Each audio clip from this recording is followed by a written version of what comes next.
आज की सुर्खियां। एडीजी जीपी सिंह के ठिकानों पर एसीबी का छापा, विवादों से नाता रहा इस आईपीएस अधिकारी का। छत्तीसगढ़ में बदले गए 21 जिलों के एसपी, बहुप्रतीक्षित तबादले की चर्चा सूबे में। कांग्रेस नेता की दबंगई आई सामने, ब्लॉक कांग्रेस महामंत्री को खंबे से बांधकर पीटा। मसूरी ट्रेनिंग से लौटे 2019 बैच के आईएएस अफसरों की नए जिलों में हुई पोस्टिंग। और अब खबरें विस्तार से। आय से अधिक संपत्ति की शिकायत पर एंटी करप्शन ब्यूरो ने एडीजी जीपी सिंह के ठिकानों पर छापा मारा है।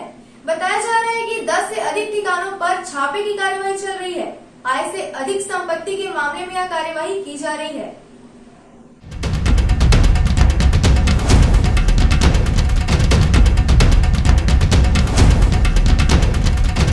आय से अधिक संपत्ति की शिकायत एंटी करप्शन ब्यूरो ने एडीजी जीपी सिंह के ठिकानों पर छापा मारा है। बताया जा रहा है कि 10 से अधिक ठिकानों पर छापे की कार्रवाई चल रही है। आय से अधिक संपत्ति के मामले में यह कार्रवाई की जा रही है। एडीजी जीपी सिंह का निवास राजधानी के टैगोर नगर इलाके के पास स्थित है, जिसे पुलिस लाइन कहा जाता है। एंटी करप्शन ब्यूरो के सूत्र बताते हैं कि प्रारंभिक जाँच में आय से अधिक धन अर्जित करने के प्रमाण मिले हैं। एडीजी जीपी सिंह खुर्द पूर्व में एंटी करप्शन ब्यूरो के मुखिया रह चुके हैं। भूपेश सरकार के आने के बाद उन्हें ये जिम्मेदारी सौंपी गई थी, लेकिन कई गंभीर शिकायतों के बाद उन्हें हटा दिया गया था। वर्तमान में आरिफ शेख एसीबी का जिम्मा संभाल रहे हैं। जीपी सिंह को पुलिस अकादमी में पदस्थ कर दिया गया था। जीपी सिंह 1994 बैच के आईपीएस ऑफिसर हैं। गौरतलब है कि 2002 बैच के आईपीएस अधिकारी राहुल शर्मा का शव 12 मार्च 2012 को बिलासपुर पुलिस ऑफिसर्स मेस में पाया गया था। तब वे तत्कालीन बिलासपुर एसपी थे। उन्होंने अपनी सर्विस रिवॉल्वर से खुद को गोली मार ली थी। इस मामले में की जांच में सीबीआई ने किसी को दोषी नहीं ठहराया था, लेकिन राहुल शर्मा को आत्महत्या की नौबत तक प्रताड़ित करने का आरोप उस समय के रेंज आईजी जीपी सिंह पर लगे थे। बहरहाल जीपी सिंह के 10 ठिकानों पर छापे की कार्रवाई चल रही है और पूरे विभाग में हलचल मची हुई है। यह पहला मौका होगा जब किसी बड़े अधिकारी के यहाँ इस तरह एसीबी का छापा पड़ा हो। छत्तीसगढ़ सरकार ने आखिरकार आईपीएस अधिकारियों की बहुप्रतीक्षित तबादला सूची बुधवार को जारी कर दी। प्रदेश के 28 में से 21 जिले के एसपी बदल दिए गए, लेकिन कुछ ऐसे जिले भी हैं जहां नए एसपी को लेकर चल रहे कयास औंधे मुंह गिरे। तबादले की चर्चा राज्य में जोरों पर है। छत्तीसगढ़ पुलिस की जारी तबादला सूची में रायपुर जिले के एसपी प्रभावित नहीं हुए। हालांकि उनके स्थान पर जितेंद्र मीणा को बालोद से लाए जाने के कयास लगाए जा रहे थे। बस्तर एसपी बनाया गया। बिलासपुर के एसपी प्रशांत अग्रवाल को वीआईपी जिला दुर्ग भेजा गया है। कोरबा की कमान गरियाबंद के एसपी को सौंपी गई है, जो चौंकाने वाला रहा। कोरबा एसपी अभिषेक मीणा औद्योगिक जिला कोरबा से प्रदेश के दूसरे बड़े औद्योगिक जिला रायगढ़ भेजे गए हैं, जिसकी चर्चा प्रारंभ से ही थी। छत्तीसगढ़ में कांग्रेस सरकार में बैठे सूबे के मुखिया ने काफी सोच समझकर किए पुलिस विभाग में तबादले, जिसके तहत विजय अग्रवाल को अंबिकापुर, शलभ सिन्हा को कांकेर, सदानंद कुमार को बालोद। जारी तबादला सूची एकमात्र महिला आईपीएस पारुल माथुर को गरियाबंद, संतोष सिंह को कोरिया, प्रशांत ठाकुर को जांजगीर की कमान सौंपी गई है। कोरबा एसपी के लिए चल रहे नाम गिरीश शंकर जायसवाल को सीएम सिक्योरिटी में एसपी बनाया गया है। सरकार ने सरगुजा के पुलिस महानिरीक्षक आरपी साय को हटा दिया है। उनकी जगह पर बिलासपुर आईजी रतनलाल डांगी को सरगुजा का अतिरिक्त प्रभार सौंपा गया है। बता दें कि डांगी इससे पहले सरगुजा आईजी थे, जहां से बिलासपुर भेजे गए। अब पुनः सरगुजा का प्रभार देखेंगे। छत्तीसगढ़ के बालोद में कांग्रेस पार्टी के दो नेता आपस में भिड़ गए। विवाद इतना बढ़ गया कि डोंडीलोहारा जनपद पंचायत सदस्य राजेश साहू ने दबंगई दिखाते हुए ब्लॉक कांग्रेस कमेटी देवरी बंगला के महामंत्री छक्कन साहू को जेवर तला बाजार में लकड़ी के खंभे से बांध दिया। इसके बाद उन्हें जमकर पीटा, जिसका वीडियो तेजी से वायरल हो रहा है। इस घटना में घायल छक्कन साहू को गंभीर हालत में राजनांदगांव के अस्पताल में भर्ती कराया गया है। इस संबंध में दोनों पक्षों की ओर से एफआईआर दर्ज कराई गई है। यह घटना एक दिन पहले 30 जून की है। छक्कन साहू अपनी दुकान पर बैठे थे। आरोप है कि तभी जनपद सदस्य राजेश साहू साथियों के साथ आया और छक्कन से गाली गलौज करते हुए मारपीट शुरू कर दी। उसके बाद उसे पकड़कर हाईवे के किनारे लकड़ी के खंभे से बांध दिया गया और सभी ने उसे जमकर पीटा। इस दौरान परिवार के सदस्य मदद की गुहार लगाते रहे, लेकिन कोई आगे नहीं आया। मामले की जानकारी लोगों ने थाने में दी तो फिर पुलिस मौके पर पहुंची और विवाद को शांत कराया। बालोद के एडिशनल एसपी डीआर पोर्ते ने बताया कि इस मामले में दोनों पक्षों की तरफ से शिकायत आई है। फिलहाल मामला दर्ज कर लिया गया है, जांच करने के बाद कार्रवाई की जाएगी। दरअसल राजेश साहू और छक्कन साहू दोनों कांग्रेस के नेता हैं, इसलिए पुलिस भी बीच का रास्ता अपना रही है। देवरी थाने की पुलिस मामले की विवेचना कर रही है। वहीं छक्कन साहू को मारपीट में गंभीर चोटें आने के बाद राजनांदगांव के अस्पताल में भर्ती कराया गया है।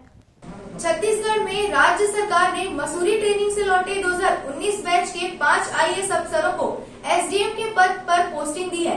इन 5 अधिकारियों को 5 अलग अलग जिलों में भेज दिया गया है। सामान्य प्रशासन विभाग द्वारा जारी आदेश के मुताबिक आईएएस जितेंद्र यादव को भानु प्रताप कांकेर, ललितादित्य नीलम को मोहला राजनांदगांव, नम्रता जैन को सरायपाली महासमुंद, रेना जमील को सारंगढ़, रायगढ़ और विश्वदीप को गरियाबंद का एसडीएम बनाया गया है। शिक्षा कर्मी भर्ती प्रक्रिया के तहत लंबित भर्ती को पूरा किए जाने और चुने गए अभ्यर्थियों को एकत्रित करने की मंशा से एक युवक प्रदेश में साइकिल यात्रा पर निकल रहा है। उसे 7 दिनों में 1458 किलोमीटर का लक्ष्य तय करना है। बिलासपुर में युवक को भारतीय जनता युवा मोर्चा का समर्थन मिला। भिलाई में कल दिन भर तनाव का आलम रहा। शाम होते होते आंदोलन और भी तेज हो गया और रात को लाठीचार्ज की नौबत आ गई। पुलिस पर आरोप है कि सेक्टर 1 मुर्गा चौक पर बीएसपी कर्मी व आंदोलनकारियों पर लाठी बरसाई गई है। इस दौरान हुई झूमाझटकी और लाठीचार्ज में 10 में से 15 कर्मचारी व श्रमिक नेता घायल हो गए हैं। बताया जा रहा है कि घटना रात 10 बजे के आसपास हुई, जब कर्मियों को पुलिस 3 बसों में बैठा कर ले जा रही थी और इन्हें मेन गेट से ले जाया जा रहा था। तभी पुलिस के साथ झूमाझटकी हुई। मौके पर मौजूद चश्मदीदों की माने तो पुलिस की गाड़ी में भी तोड़फोड़ हुई है। गाड़ी की कांच टूटने की बातें सामने आई हैं। बताया जा रहा है कि प्रबंधन द्वारा छलपूर्वक कर्मियों और अफसरों को पुलिस बस में बैठाकर रात को ड्यूटी पर ले जाया जा रहा था। पुलिस की गाड़ी समझकर साथियों द्वारा जाने दिया गया, पर पता चलने पर तीसरी गाड़ी को रोक दिया गया। तभी आंदोलनकारियों पर लाठीचार्ज किया गया। दरअसल बीएसपी समेत सेल की सभी यूनिट में कर्मियों और यूनियनों ने काम बंद कर आंदोलन शुरू कर दिया था। वेज रिवीजन समेत अन्य मांगों को लेकर यह आंदोलन हुआ। चरणबद्ध तरीके से 5 दिनों से कर्मियों का यह आंदोलन चल रहा है। कर्मचारी नेता योगेश सोनी ने बताया कि जनवरी 2017 से वेज रिवीजन का मामला पेंडिंग है। कई दौर की बातचीत हो गई, लेकिन कर्मियों और प्रबंधन के बीच सहमति नहीं बनी। इस आंदोलन में कर्मचारी यूनियन C2, बीएमएस, एचएमएस, श्रमिक मंच, steel workers union, AITUC, hits समेत अन्य आंदोलन में भाग ले रहे हैं। बढ़ती महंगाई को लेकर कांग्रेस के सारे विंग लगातार केंद्र सरकार के खिलाफ प्रदर्शन कर रहे हैं। इसी को लेकर बिलासपुर सहित अन्य शहरों में चरणबद्ध तरीके से आंदोलन किया जा रहा है। बिलासपुर में कांग्रेस सेवा दल के लोगों ने नेहरू चौक पर जमकर विरोध प्रदर्शन किया। कांग्रेस का महंगाई के खिलाफ यह प्रदर्शन देश भर में चल रहा है। प्रदेश कांग्रेस कमेटी के आह्वान पर छत्तीसगढ़ में भी प्रदर्शन चल रहा है। बिलासपुर में कांग्रेस सेवा दल द्वारा प्रदर्शन करने के बाद बड़ी संख्या में सेवा दल के लोग कलेक्ट्रेट पहुंचे, जहां उन्होंने राष्ट्रपति के नाम कलेक्टर को ज्ञापन सौंपा कि किस प्रकार से महंगाई कमर तोड़ रही है, किस प्रकार से डीजल के दाम, किस प्रकार पेट्रोल के दाम, रसोई गैस के दाम बढ़ रहे हैं। आम आदमी की कमर टूट गई है, आदमी आत्महत्या करने में मजबूर हो गया है, लेकिन मोदी जी को फर्क नहीं पड़ रहा है। उधर कोरबा शहर में घंटाघर के पास एक दिवसीय धरना प्रदर्शन किया गया, जिसमें महिला प्रदेश अध्यक्ष मंजुलता आनंद, महापौर राजकिशोर प्रसाद, कांग्रेस अध्यक्ष सपना चौहान, प्रदेश उपाध्यक्ष रेखा त्रिपाठी, महिला कांग्रेस कुसुम द्विवेदी, ब्लॉक अध्यक्ष संतोष राठौर सहित बड़ी संख्या में कांग्रेसियों ने हिस्सा लिया। आर्थिक व्यवस्था चौपट कर दी, जीएसटी लाकर आर्थिक व्यवस्था चौपट कर दी, नोटबंदी करके। ये देश को चौपट करने के लिए मोदी सरकार आई है और इसका विरोध करते हैं हम। आज हम कलेक्टर साहब को सेवा दल के साथ ही ज्ञापन देने जा रहे हैं राष्ट्रपति जी के नाम और मांग करेंगे कि इस सरकार को हटाया जाए। अब तक की खबरों में बस इतना ही। आगे की खबरों के लिए बने रहिए हमारे सहयोगी के साथ। छत्तीसगढ़ में कोरोना की दूसरी लहर का प्रकोप भले ही कम हो गया है, लेकिन कोरोना अभी खत्म नहीं हुआ है। तीसरी लहर का खतरा भी बना हुआ है। ऐसे में सत्ताधारी पार्टी के मंत्री भी अब खुद कोरोना के नियमों का उल्लंघन करते हुए नजर आ रहे हैं। बुधवार को गीदम पहुंचे आबकारी मंत्री कवासी लखमा अपने स्वागत सत्कार में इतने मदहोश हो गए कि उन्होंने मास्क लगाना भी उचित नहीं समझा। इतना ही नहीं, सैकड़ों कार्यकर्ताओं के साथ लगभग आधा किलोमीटर पैदल चलकर जुलूस भी निकाला गया। इस दौरान केवल मंत्री ही नहीं, उनके कई कार्यकर्ताओं ने भी कोरोना के नियमों का जमकर उल्लंघन किया। यहाँ खड़े जिला प्रशासन के अधिकारियों ने भी ज्यादा भीड़ इकट्ठी करने से कांग्रेसियों को मना तक नहीं किया। आबकारी मंत्री की इस लापरवाही के चर्चे भी अब शहर में खूब हो रहे हैं। छत्तीसगढ़ के आबकारी मंत्री कवासी लखमा के 2 साल पहले दिए गए बयान को कांग्रेस की महिला नेत्री सच मान बैठी हैं, जिसमें मंत्री ने कहा था, हमारे जिला अध्यक्ष ही कलेक्टर है। इसी बात को ध्यान में रखते हुए अब महासमुंद कांग्रेस जिला अध्यक्ष डॉक्टर रश्मि चंद्राकर ने PWD के EE को पत्र लिखकर कहा है कि किसी भी रोड और बिल्डिंग के स्थल अवलोकन हमारे पार्टी के कार्यकर्ता या मेरे प्रतिनिधि के द्वारा किया जाए, इसके बाद ही राशि का भुगतान किया जाए। इस मामले पर अब चंद्राकर कह रही हैं कि उन्होंने अपने दायरे में रहकर पत्र लिखा है। PWD के EE ने इस पर कुछ कहने से इनकार कर दिया है। इधर एक्सपर्ट का कहना है कि ये नियमानुसार नहीं है।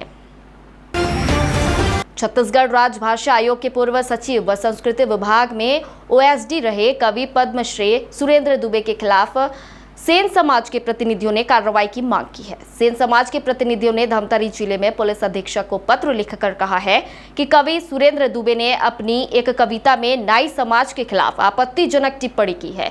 सेन समाज का आरोप है कि नाई समाज पर जातिगत टिप्पणी की गई है, इसलिए कवि सुरेंद्र दुबे के खिलाफ कानूनी कार्रवाई की जाए।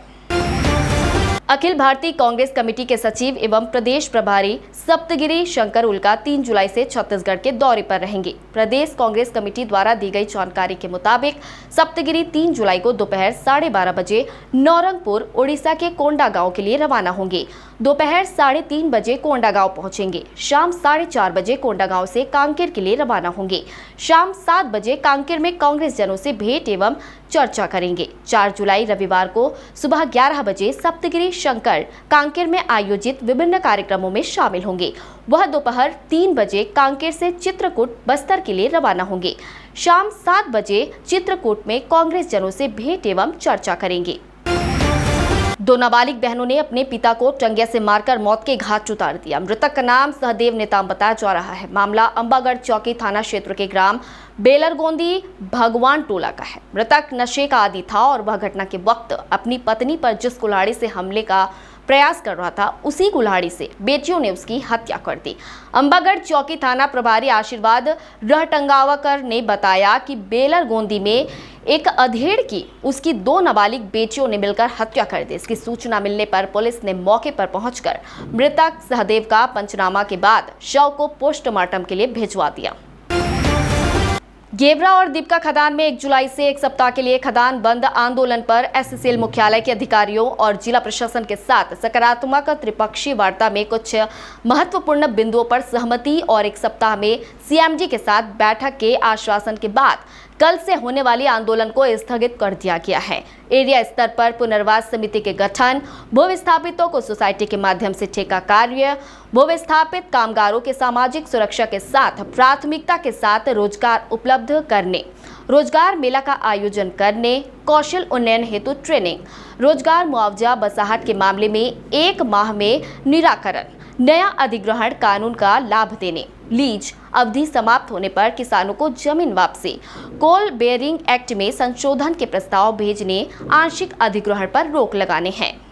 फिलहाल खबरों में इतना ही। आप बने रहिए DB लाइव छत्तीसगढ़ के साथ।